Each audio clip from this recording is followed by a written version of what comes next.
नमस्कार, मैं अशोक कुमार पांडे। टीसीएच पर आपका एक बार फिर से स्वागत है। चुनाव एकदम सिर पे हैं और चुनाव जब भी होते हैं तो सरगर्मियां बहुत तेज हो जाती हैं। इस पार्टी से उस पार्टी में जाना, कभी कोई बयान, कभी कोई बवाल। इस बीच में सबसे ज्यादा अगर कोई हॉट सीट बनी, सबसे ज्यादा कहीं चर्चा रहा तो वो अमेठी और रायबरेली का था। राहुल गांधी वायनाड से चुनाव लड़ चुके हैं, मतलब वायनाड में चुनाव हो चुका है और उसके बाद चर्चा थी कि वो अमेठी से लड़ेंगे। अचानक अमेठी से रायबरेली चले गए। अमेठी में किशोरी लाल शर्मा जी को टिकट दिया गया। एक पक्ष ये कह रहा है मास्टर स्ट्रोक है और दूसरी तरफ कहा गया कि डरो मत को पलट दिया गया है। रागनी जी हमारे साथ हैं। रागनी जी सिर्फ कांग्रेस की प्रवक्ता नहीं है। कुछ लोग होते हैं जन्मजात कांग्रेसी, मतलब जो कांग्रेस में ही पैदा हुए, यहाँ स्टूडेंट पॉलिटिक्स किया, यूथ पॉलिटिक्स किया और अब मेन स्ट्रीम की पॉलिटिक्स में हैं। तो गांधी नेहरू विचारधारा, कांग्रेस की विचारधारा और कांग्रेस की पूरी राजनीति को हमने सोचा कि समझा जाए। कांग्रेस इस समय किस तरह की राजनीति कर रही है, क्या सोच रही है, आगे रागनी जी से समझा जाए। रागनी जी, स्वागत है आपका। द क्रेडिबल हिस्ट्री में आपने मुझे बोलने का मौका दिया अशोक जी। मैं तो खुद ही बहुत धन्य महसूस कर रही हूँ। बहुत बहुत शुक्रिया। स्वागत कभी भी। तो शुरुआत इसी से कर लेते हैं। ये अमेठी, रायबरेली, वायनाड, प्रियंका जी लड़ेंगी, राहुल जी लड़ेंगे, फिर किशोरी लाल शर्मा जी, उधर स्मृति ईरानी का बयान। कैसे आप लोग कैसे देख रहे हैं इसको? क्या रणनीति थी इसके पीछे? क्या सोचा आप लोगों ने और क्या लग रहा है आपको? मास्टर स्ट्रोक है या फिर? देखिए, मैं समझती हूँ कि पिछले पूरे एक महीने से आ, निष्पक्ष मीडिया, गोदी मीडिया और आप कह दें किसी भी तरह का ऑल्टरनेट मीडिया, सबकी नजर अमेठी और रायबरेली पर जमी रही। हर तरीके के विमर्श निकल कर आए, किंतु परंतु अगर मगर इफ बट हुआ। तो मैं समझती हूँ कि कुछ ये उस कुछ मित्रों का क्षेत्र के तो लिए भी बड़ा अच्छा रहा। रागनी हाँ, जी, कुछ मित्रों का तो आप लोगों ने सारा प्रोग्राम चौपट कर लिया। अमेठी में पूरा सेटअप लग गया था, अमेठी में सारा कुछ, और आप लोगों ने वो मैं प्रोग्राम चौपट कर मैं दिया। जी मैं उसी पर आ रही थी। देखिए, जी जी, बिल्कुल। स्मृति श्रीमती ईरानी जी का महिमा मंडन करने के लिए गोदी मीडिया बिल्कुल तैयार बैठी थी और मुझे लगता है पूरे नैरेटिव बनाए जा चुके थे, कई तरीके की तैयारियां हो चुकी थी। तो एक पूरा जो राजनीतिक प्रोपोगेंडा रचा जाना था, न सिर्फ श्रीमती ईरानी और भारतीय जनता पार्टी और मोदी जी के द्वारा, बल्कि कहीं ना कहीं गोदी मीडिया का एक एक एक बड़ा मंसूबा जिस तरीके से निरस्त हुआ है, ध्वस्त हुआ है, मुझे लगता है इसीलिए ये रोना पीटना ज्यादा मचा हुआ है। आपने मास्टर स्ट्रोक शब्द का बड़ा अच्छा प्रयोग किया। तो देखिए, डर गया, भाग गया, इस तरीके की भाषा का इस्तेमाल देश के प्रधानमंत्री ने किया। हालांकि मैं तो कहूंगी कि वो कभी सार्वजनिक शोभनीयता का मान नहीं रखते, भाषा की मर्यादा उन्हें आती ही नहीं है।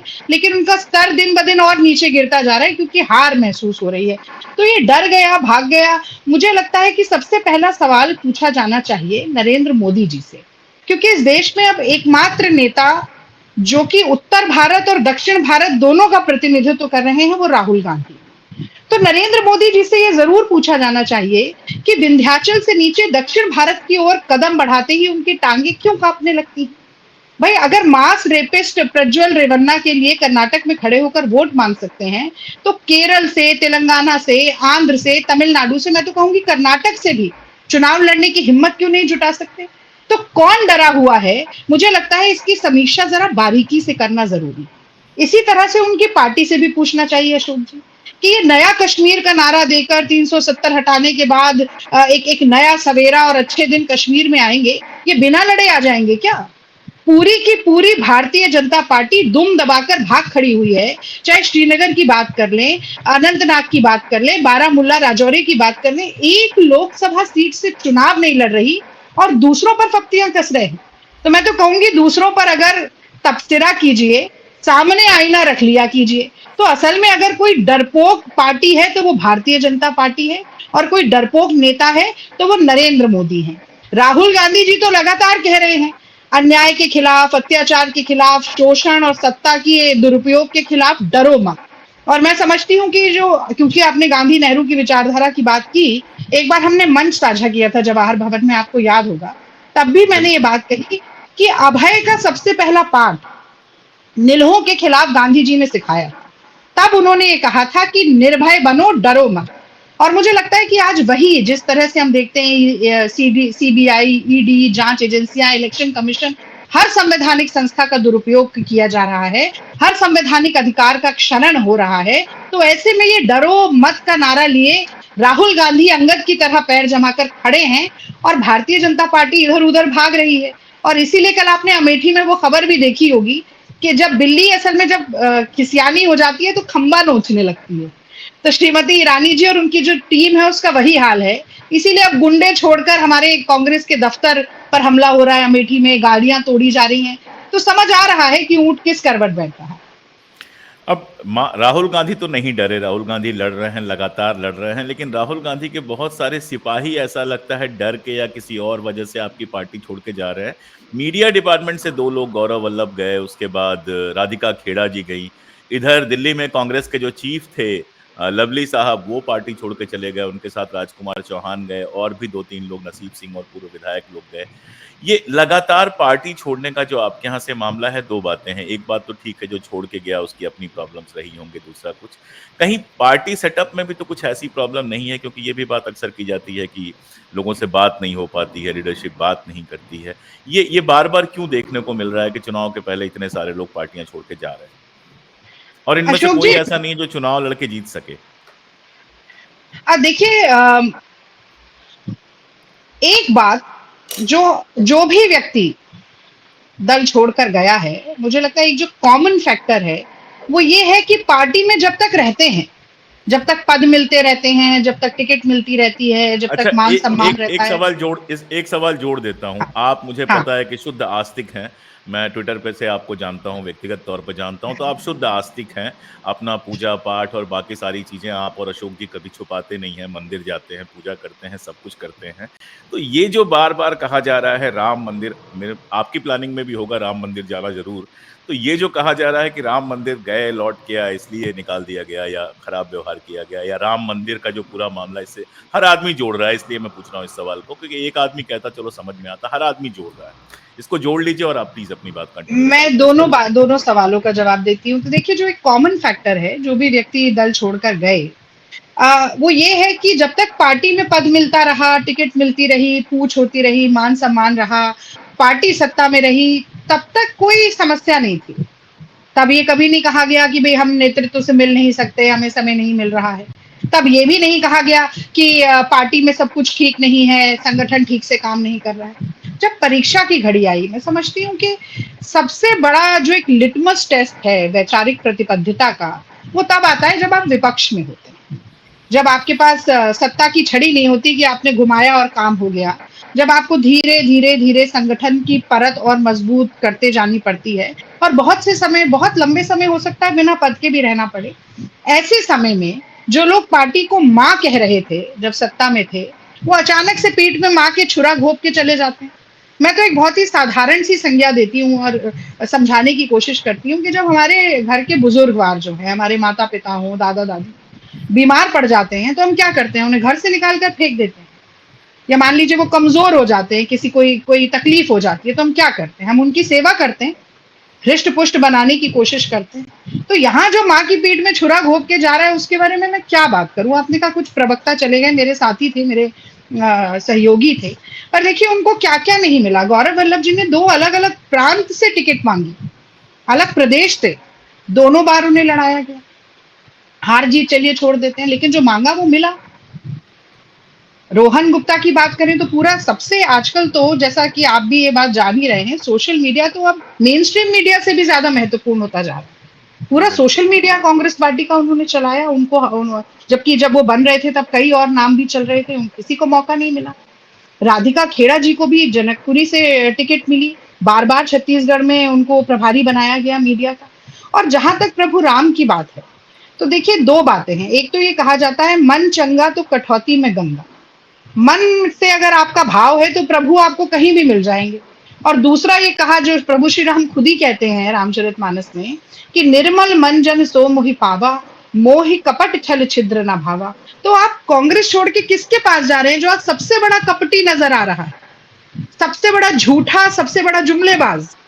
वो उस व्यक्ति, माफ कीजिएगा, उस व्यक्ति के दल में आप जा रहे हैं जिसने ना 15 लाख रुपए दिए, ना 2 करोड़ नौकरी दी, ना 100 स्मार्ट सिटी बनाई, ना रुपये और डॉलर का भाव एक किया, ना बुलेट ट्रेन लेके आए, ना काशी को क्योटो बनाया, अपना पेट्रोल डीजल को 40 रुपए तक लेकर आए, और आज फिर गारंटी गारंटी चिल्ला रहे हो। जनता कह रही है मोदी की गारंटी, मोदी की नौटंकी हो गई है। और जहां तक ये कहा जा रहा है कि राम मंदिर जाने से रोक रहे, तो मैं बताना चाहूंगी आपको कि हमारे उत्तर प्रदेश के प्रदेश अध्यक्ष अजय राय, प्रभारी श्री अविनाश पांडे, और इनफैक्ट मेरी कलीग सुप्रिया भी, ये सब लोग एक साथ गए थे, सरयू नदी में स्नान किया और फिर जाके अखिलेश अखिलेश प्रताप जी सिंह भी थे, राष्ट्रीय प्रवक्ता अखिलेश जी, प्रत्याशी हैं। बिल्कुल अखिलेश जी भी थे, और फिर दर्शन भी करके आए। किसने रोका? और राधिका तो कई दिन पहले दर्शन करके आ चुकी हैं। अच्छा, प्रभु श्री राम की शरण में आप झूठ बोलकर जाना चाहते हैं तो माफ कीजिएगा, ऐसा होगा नहीं। और जहां तक बात ये रही कि हम राम मंदिर क्यों नहीं गए, तो उसके ऊपर एक लंबी चर्चा हो चुकी है। जब शंकराचार्य, मैं, आप हो, मोदी जी हो, अमित शाह हो, देश का कोई बड़ा नेता हो, सनातन धर्म की परिभाषा, सनातन धर्म के मूल शंकराचार्य जी से ज्यादा तो आत्मसात नहीं कर सकते।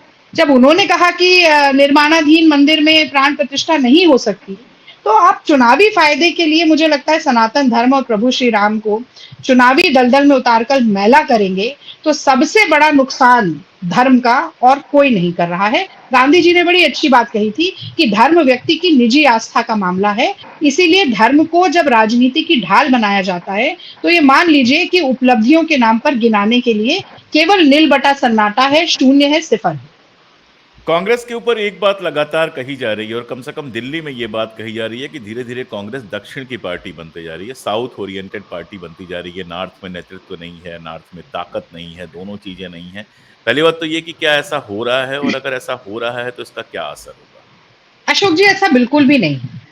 मुझे ऐसा लगता है कि बहुत लंबे समय तक, और आज भी कहीं ना कहीं ये कहा जाता है कि जो उत्तर भारत से सबसे ज्यादा सीट लेकर आएगा, या जिसका वर्चस्व उत्तर भारत में रहता है, वही सरकार बनाता है। वो सीटों के अंक गणित के हिसाब से सच हो सकता है, लेकिन उत्तर भारत और दक्षिण भारत दोनों भारत माँ का उतना ही हिस्सा है। किसी को कमतर, किसी को दोयम दिखाने की कोई जरूरत नहीं है। तो अगर दक्षिण के नेताओं को कांग्रेस पार्टी प्रमुखता के साथ संगठन के बड़े पद सौंप रही है, तो उस पर यह आरोप लगाना कि हम उत्तर भारत के प्रति अपना दायित्व नहीं निभा रहे हैं, मुझे लगता है बिल्कुल अनर्गल आरोप है। और मैं वही बात दोबारा कहूंगी कि उल्टा, इसकी उलटबाजी देखिए कि नरेंद्र मोदी जी को ये लगता है कि दक्षिण भारत तो भारत का हिस्सा ही नहीं है। दक्षिण भारत में केवल कर्नाटक में जाकर थोड़ी सी धर्म की राजनीति कर ले, और बाकी जगह तो अपने पांव धरने की जरूरत ही नहीं है, क्योंकि सीटें शायद वो सीटों का अंक गणित और माया जाल जो उनका है, वो बुन लेंगे केवल उत्तर भारत से। तो इसीलिए केवल सत्ता पर काबिज होने के लिए आप देश में बंटवारा करें, देश के राज्यों में बंटवारा करें। आप तो खुद जानते हैं, आप इतने बड़े इतिहासकार हैं, कि भाषा को लेकर भी एक भारत में एक बार कितना बड़ा द्वंद्व छिड़ गया था। तो इसीलिए इस तरीके की, मुझे लगता है, विभाजनकारी विचारधारा, विषाक्त विचारधारा, नफरती विचारधारा, जो सत्ता पर काबिज होने के लिए एक भाई को दूसरे भाई से लगातार लड़ाती रहती है, इस देश के लिए बहुत खतरनाक है। और मुझे ऐसा लगता है, आप और आपके रिपोर्टर्स काफी घूम भी रहे होंगे कि इस बार मोदी जी की कोई लहर ही नहीं है। इसीलिए जो चुनाव थोड़ा सुस्त और ये सब लग रहा है ना, जनता भी ये समझ चुकी है कि 2 बार कांट की हांडी चढ़ गई, इस बार चढ़ाएंगे तो घर में ही आग लग जाएगी। रागनी जी, रायबरेली और उसमें जब बात चल रही थी तो प्रियंका जी का नाम भी चल रहा था, और इस समय प्रियंका जी जिस कदर फायर ब्रांड भाषण दे रही हैं, इमोशनल खास तौर पे जिस फ्लैंक पे ले जा रही हैं, वो मोदी जी इमोशनल खेलते हैं।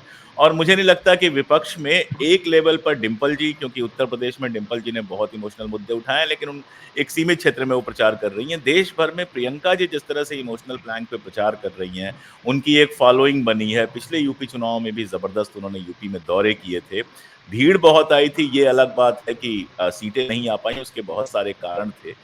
प्रियंका जी को आप लोग चुनाव में क्यों नहीं उतार रहे हैं? क्या कोई खास वजह? अशोक जी, देखिए, मुझे लगता है चुनाव लड़ने की 2 प्रक्रिया है।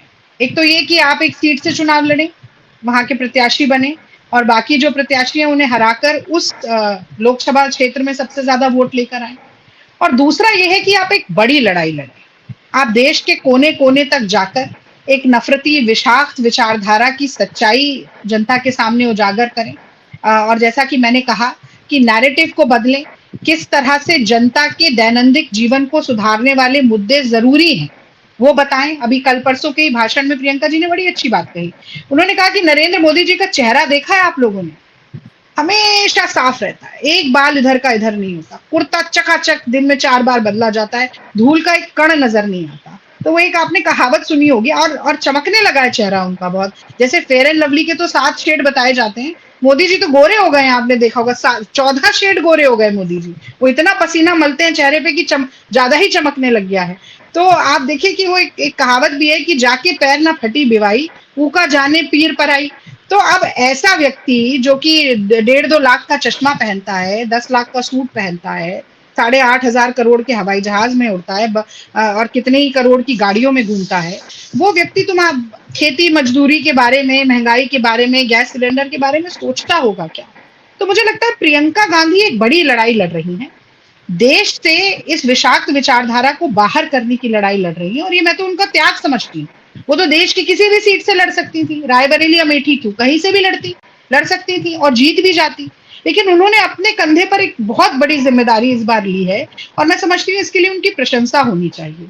और दूसरी बात, प्रियंका गांधी दिल से बोलती है, उनका भाषण जो है वो दिल से निकलता है, इसलिए दिल को छूता भी है, और कहीं ना कहीं मन के सबसे मुलायम कोने में घर करके जाता है।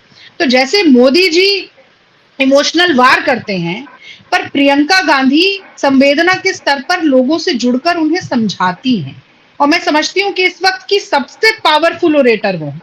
जैसे एक बार उन्होंने एक बात कही, मुझे बहुत ही अच्छी लगी। उन्होंने कहा कि इस देश को चलाने के लिए, जनता के दर्द को समझने के लिए 56 इंच का सीना नहीं चाहिए, जनता के लिए धड़कने वाला एक दिल चाहिए, दरिया दिली चाहिए। तो प्रियंका गांधी एक बहुत बड़ी जिम्मेदारी के साथ मोर्चा संभाले हुए हैं, तो उनको लड़ने लेकिन दीजिए। और लेकिन मैं अगर वो समझती हूँ कि लेकिन अगर वो लोकसभा में होती तो पूरे 5 साल तक जवाब नहीं दे पाती। मान लीजिए सत्ता पक्ष में अगर होती तो भी और विपक्ष में होती तो भी, आपको नहीं लगता है कि उनकी आवाज जिस तरह से वहां से गूंजती और दूर तक जाती, वो मिस करेंगे आप लोग? देखिए, हमारे कम्युनिकेशन के इंचार्ज जयराम रमेश जी ने अपने वक्तव्य में ये बात लिखी भी और कही भी कि देश में इस लोकसभा के बाद भी कोई भी बाई इलेक्शन होगा, प्रियंका जी लड़के जीत के पहुंच जाएंगी संसद में। और मुझे तो लगता है कि संसद में उनका बोलना बहुत जरूरी है, वहां ये से जो गूंज निकलेगी इशारा वो तो पूरे नहीं है कि देश तक अमेठी और जाएगी। वायनाड इशारा तो नहीं है कि अमेठी और वायनाड में से कोई एक सीट राहुल जी छोड़ने वाले हैं? अब देखिए, ऐसा है कि शतरंज की हर चाल सार्वजनिक नहीं की जा सकती, और सारे पत्ते मत खुलवाइए, समझदार को तो इशारा काफी है। इलेक्शंस पे आए, दिल्ली इलेक्शंस पे बात कर लेते हैं। दिल्ली इलेक्शन में 3 सीटें आप लोगों ने ली, जो आप लोग लगातार बंटवारे की बात कह रहे हैं, उसके उसके बरक्स आप लोगों ने इंडिया गठबंधन बनाया। अच्छा गठबंधन बना, लेकिन शुरुआत में ही नीतीश कुमार भाग गए। उसके बाद गठबंधन चल रहा है। दिल्ली में आपने गठबंधन किया आम आदमी पार्टी के साथ, जिसको आर्च राइवल टाइप का कहा जा सकता है। आपको सत्ता से हटाकर आम आदमी पार्टी आई थी। उसके बाद 3 सीटों और 4 सीटों का बंटवारा हुआ। 4 सीट उनके पास, 3 आपके पास, जबकि पिछले चुनाव में आप लोग ज्यादा सीटों पे सेकंड नंबर पे थे। और फिर उन 3 सीटों पर भी ऐसा लगा कि पार्टी के अंदर, क्योंकि अरविंदर लवली जब गए तो बार बार नॉर्थ ईस्ट की और नॉर्थ वेस्ट की सीट का नाम लिया, कन्हैया के नाम पर काफी लोग बोल रहे हैं। 3-4 लोग तो चले ही गए, उसकी बात हम कर चुके हैं। तो दिल्ली में जो इलेक्शंस चल रहे हैं, चूंकि आप दिल्ली की स्टूडेंट पॉलिटिक्स से जुड़ी हुई हैं, दिल्ली में ही रहती हैं, दिल्ली की राजनीति को समझती हैं, तो दिल्ली में आपको क्या लग रहा है कि इन चुनाव में लगातार आप लोग जीरो पे, मतलब 10 साल से कांग्रेस लगभग जीरो है, लोकसभा में भी, विधानसभा में, इस बार दिल्ली का क्या आपको लग रहा है, क्या देख पा रही हैं आप? देखिए अशोक जी, जो आपने सवाल पूछा बहुत अच्छा है, पर दिल्ली के अलावा भी अगर आप इसे रीजनल पार्टीज या क्षेत्रीय दलों और कांग्रेस के संबंध के मैं उत्तर प्रदेश की बात हाँ, कर सकता हूं। उत्तर प्रदेश में सपा और कांग्रेस का गठबंधन बहुत शानदार जा रहा है, ये मैं पूरी जिम्मेदारी के साथ कह रहा हूं, क्योंकि पहले भी गठबंधन हुए हैं, लेकिन इस बार जिस तरह से एक दूसरे के लिए प्रचार करना, एक दूसरे की गाड़ियों पे दोनों लोगों के फोटो होना, एक दूसरे के समर्थन में कड़े बयान जारी करना, अखिलेश जी ने जिस तरह से आके कहा कि राहुल गांधी वायनाड भी जीतेंगे और रायबरेली भी जीतेंगे, तो उत्तर प्रदेश में गठबंधन बहुत अच्छा चल रहा है। उत्तर प्रदेश के बारे में मैं कह सकता हूँ, इसीलिए मैंने दिल्ली का सवाल पूछा आपसे। नहीं, मैं थोड़ा जी, सा इतर बात कहना चाह रही थी कि देखिए, बिल्कुल जितने भी बिल्कुल। क्षेत्रीय दल, चाहे वो सपा हो, राजद हो, टीएमसी हो, आम आदमी पार्टी हो, कांग्रेस का और रीजनल पार्टीज का वोट बैंक जो है वो सिमिलर है, लगभग एक जैसा ही है। तो आप मानिए कि हम, ये एक बड़ा सवाल कांग्रेस के सामने था जब इंडिया गठबंधन की बात आई, और बहुत से नेताओं ने हामी भरी, कुछ नेताओं को संशय भी था कांग्रेस पार्टी के भीतर। पर जैसा मैं लगातार कहती हूँ कि हम एक लोकतांत्रिक संगठन है, विचार विमर्श होता है, लेकिन ये एक बड़ा कांग्रेस का इसे त्याग भी मानना चाहिए। हमने हमेशा ये सोचा कि फलदार वृक्ष झुकता है। जब भी क्षेत्रीय दल के साथ कांग्रेस का गठबंधन होता है, तो कहीं ना कहीं बड़ा नुकसान जो है वो कांग्रेस का ही होता है, क्योंकि हमारा वोट बैंक ही क्षेत्रीय दल लेकर गए अलग अलग जगहों पर। लेकिन आज जो राहुल जी कहते हैं कि एक बड़ी वैचारिक लड़ाई है, ये विचारधारा की लड़ाई है, राजनीतिक दलों की नहीं है। कि एक तरफ अगर आप देखें तो एक विचार विनाशकारी विचारधारा है, दूसरी तरफ हम विकास की बात कर रहे हैं, और संविधान और लोकतंत्र पर बहुत गहरा खतरा मंडरा रहा है। तो ऐसे में हमारा एकजुट होना बहुत जरूरी था, और कांग्रेस पार्टी ने ये सोचा, खासतौर से मल्लिकार्जुन खड़गे जी की जो बातें रही, वो बार बार ये कहते रहे, मतलब मैं भाव बता रही हूँ, कि कांग्रेस पार्टी उस धागे की तरह है जो तमाम बिखरे मोतियों को एक साथ पिरोती है, सूत्रधार है। इसीलिए आप देखिएगा, आपने कहा कि हमारी पिछली बार, बिल्कुल ठीक कहा, 5 सीटों पर हम दूसरे नंबर पर रहे थे पिछले चुनाव, लोकसभा चुनाव में दिल्ली में। इसके बावजूद हमने 3 सीट लेना स्वीकारा, क्योंकि इस वक्त एक बड़ी लड़ाई लड़नी है। तो बहुत सारे क्षेत्रीय दलों के साथ अगर आप कहें कि क्या हर राजनीतिक मुद्दे पर सहमति थी, हर राजनीतिक मुद्दे पर एक मत थे, हो सकता है ना हो, अलग अलग प्रदेशों के अलग अलग राजनीतिक समीकरण रहते हैं, पर एक लक्ष्य जो इस देश के संविधान और लोकतंत्र को बचाने का था, और जो गांधी जी ने राजनीति का अंतिम लक्ष्य बताया था कि पंक्ति में खड़े हुए आखिरी व्यक्ति के आंसू पोंछने हैं, वो तभी मुमकिन हो सकता है जब भारतीय जनता पार्टी हारे और नरेंद्र मोदी जी और उनके तमाम जो समकक्षी लोग हैं भारतीय जनता पार्टी में, वो सत्ता से बाहर हो। वरना अगली बार तो बहुत सा ये भी संशय बड़े बड़े विद्वानों ने प्रस्तुत किया कि क्या पता चुनाव हो ही कि ना हो। अब मैं एक छोटी सी बात और यहाँ पर जोड़ दूंगी कि पहली बार ऐसा हुआ कि इलेक्शन कमीशन ऑफ इंडिया ने पहले चरण के मतदान के 11 दिन बाद तक आंकड़े ही जारी नहीं किए। दूसरे चरण के बाद उन्हें 4 दिन लग गए, और जब आंकड़े जारी हुए तो वो लगभग 6% ज्यादा थे। तो ये 6% आप सोच के देखिए कि अगर हम 1 करोड़ वोट माने तो उसका 6% कितना होता है। ये कहने को 6% लगता है, पर 6 लाख वोटर्स इधर उधर हो गए, ये कैसे हो सकता है। और आज तक भी कितने विधानसभा और लोकसभा में पंजीकृत मतदाता हैं, उनकी संख्या वेबसाइट पर नहीं डाली है।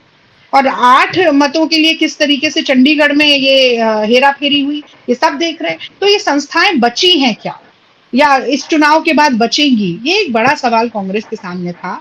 और आप ठीक कह रहे हैं, हम आम आदमी पार्टी के कारण ही हम कमजोर हुए दिल्ली में, और हम उनके खिलाफ चुनाव लड़ते भी रहे हैं, और विधानसभा में भी हो सकता है कि साथ लड़े, हो सकता है साथ ना भी लड़े। तो वो उस समय की संभावनाएं देखी जाएंगी। पर इस वक्त मैंने आपको बताया कि हमारा लक्ष्य ये है, और मछली की आंख पर ही अभी हर तरीके से फोकस है। तो इधर उधर देखने की ज्यादा गुंजाइश अशोक जी है नहीं। आखिरी और छोटा सा सवाल, मोदी जी 400 पार की बात कर रहे हैं, आप लोग कितने पार की बात कर रहे हैं? देखिए, इंडिया गठबंधन की ही 300 प्लस सीट आएंगी, तो ये 400 पार तो होने वाले हैं नहीं। और जिस तरीके से मैं तो कहूंगी कि तुम्हारे पांव के नीचे जमीन नहीं, कमाल है अब भी तुम्हें यकीन नहीं। अच्छा, एक बात जरूर मैं मतलब ये दर्शकों के लिए है कि जरा सोचेंगे कि आखिर 400 पार कराएगा कौन। वो नौजवान जो बेरोजगार है, वो महिला जिसकी इज्जत मणिपुर से लेकर कर्नाटक तक तार तार है, वो किसान जो लगातार आत्महत्या करने को लाचार है, हर वो नागरिक जिसका कमजोर हो रहा संवैधानिक अधिकार है, सीमा पर खड़ा वो सैनिक जो झेल रहा सीमा पर हो रहा हर प्रहार है, और चारों ओर जिस तरह से महंगाई की मार है, अर्थव्यवस्था बंटाधार है, पेट्रोल डीजल 100 के पार है, महिलाओं के लिए सिलेंडर में गैस भरवाना हो रहा दुश्वार है, और झूठ और जुमले की बौछार है। तो मतलब ये सब लोग तो करा नहीं रहे हैं 400 पार, तो आपको 400 पार करा कौन रहा है। अभी कुछ दिन पहले एक बड़ा वीडियो वायरल हुआ, जिसमें कहीं झगड़ा हो रहा था, भाजपा की मीटिंग चल रही थी और कुर्सियां इधर उधर फेंकी जा रही थी। तो लोग कहने लगे कि ये 400 सीटें इकट्ठी हो रही हैं, कोई यहाँ कैच कर रहा है, कोई यहाँ कैच कर रहा है। तो मुंगेरी लाल के हसीन सपने हैं, देखने दीजिए, कोई बात नहीं। 4 जून को कांग्रेस पार्टी और इंडिया गठबंधन की जब जीत होगी, तब इसके बाद फिर एक और चर्चा की जाएगी। अगर आप इजाजत दे तो मैं तुक मिला दूं कि लेकिन ईडी, सीबीआई, चुनाव आयोग तैयार है। खैर, रागिनी जी से बात करने का मजा ही इसलिए आता है कि बेहद यंग होने के बावजूद वो ओल्ड स्कूल ऑफ पॉलिटिक्स से हैं, जहां मूल्यों पे बात करती हैं, जहां चीख पुकार की जगह मुद्दों पे बात करती हैं। कांग्रेस के प्रवक्ता के रूप में जब हमने ये एक सीरीज की तरह हम शुरू कर रहे हैं, जहां अलग अलग पार्टियों के प्रवक्ताओं से चुनाव पर बात हम करेंगे, इसकी शुरुआत हमने रागिनी जी से की। रागिनी जी जाहिर है कि इस समय बेहद व्यस्त होंगी, चुनाव का वक्त चल रहा है, उसमें से उन्होंने समय निकाला। बहुत शुक्रिया रागिनी जी, ये सिलसिला हम लगातार चलाते रहेंगे। और आखिरी बात ये कि मैं बार-बार लगभग इस समय हर प्रोग्राम में कह रहा हूँ कि ये चुनाव सिर्फ पार्टियों का नहीं, जनता का भी है। तो आईने बिल्कुल। के सामने जाइए, पिछले 10 साल देखिए, और अगर मेरी उम्र के हैं तो पिछले 50 साल, 40 साल जो आपने जिए हैं वो देखिए, और उसके बाद फैसला कीजिए कि आपके नहीं, आपके बच्चों, उनके बच्चों के भविष्य के लिए, इस देश के भविष्य के लिए सही निर्णय क्या होगा। क्योंकि हम जितनी बात कर लें, जन आप हैं, हम हैं, और हमारा वो आदेश ही हमारे बच्चों की किस्मत बनाएगा। बहुत मैं शुक्रिया। अशोक जी एक जी, एक बात मैं स्वागत और है। कहना चाहती हूँ जो मुझे लगता है छूट स्वागत है। गई। देखिए मुझे लगता है कि जिस तरह से मोदी जी ने पूरा नैरेटिव मंगलसूत्र, घुसपैठिया, मटन, मुसलमान और अब देखिए पाकिस्तान की भी फिर एंट्री हो गई है। उस तरफ शिफ्ट करने की कोशिश की है। मुझे लगता है उससे भी जिस जनता जनार्दन की आप बात कर रहे हैं, उससे जनता जनार्दन और छिटकी है। क्योंकि वो चाहते हैं कि बात इस पर हो कि अब 45 साल में सबसे ज़्यादा बेरोज़गारी अगर हुई, तो आगे ना हो। अगर 80 करोड़ लोगों को खाना मिल रहा है, उसके बाद भी हम ग्लोबल हंगर इंडेक्स में 111वें नंबर पर पहुँच रहे हैं, तो ऐसा ना हो। अगर महंगाई इतनी है कि लोगों की थाली से खाना, चेहरे से खुशी, जेब से पैसा गायब हो रहा है, तो ना हो। और आपने बिल्कुल ठीक कहा कि जनता आज आप कितने भी अंक गणित देख लीजिए, आंकड़े उठा लीजिए, यहाँ विधानसभा जीत गए, वहां वो ये हो गया। लेकिन जनता जब मन बना लेती है, तो हवा का रुख बदल जाता है, तख्तो-ताज पलट जाता है और जनता से ज्यादा ताकतवर लोकतंत्र में और कोई नहीं होता। और आप बहुत ही मुस्तैदी के साथ जनता की आवाज बने हुए हैं। इसीलिए मैं मुझे लगता है कि मुझे आपको धन्यवाद करना चाहिए कि अरे मुझे अपने शुक्रिया, शो पर आपने मौका दिया। बहुत-बहुत धन्यवाद। बहुत शुक्रिया। 75,000 रुपए सोना हो चुका है, तो मंगलसूत्र छीनने के बहुत सारे तरीके होते हैं। अगर ये 1.5 लाख हो जाएगा, तो आप सोचिएगा कि मंगलसूत्र बनवाने की औकात कितने लोगों की हो जाएगी, कितने लोगों को बहुत चांदी बढ़िया। के या किसी और पर सोने का परत चढ़ा के काम चलाना पड़ेगा। ये सवाल आपके सामने छोड़कर जा रहा हूँ। बहुत शुक्रिया, बहुत शुक्रिया।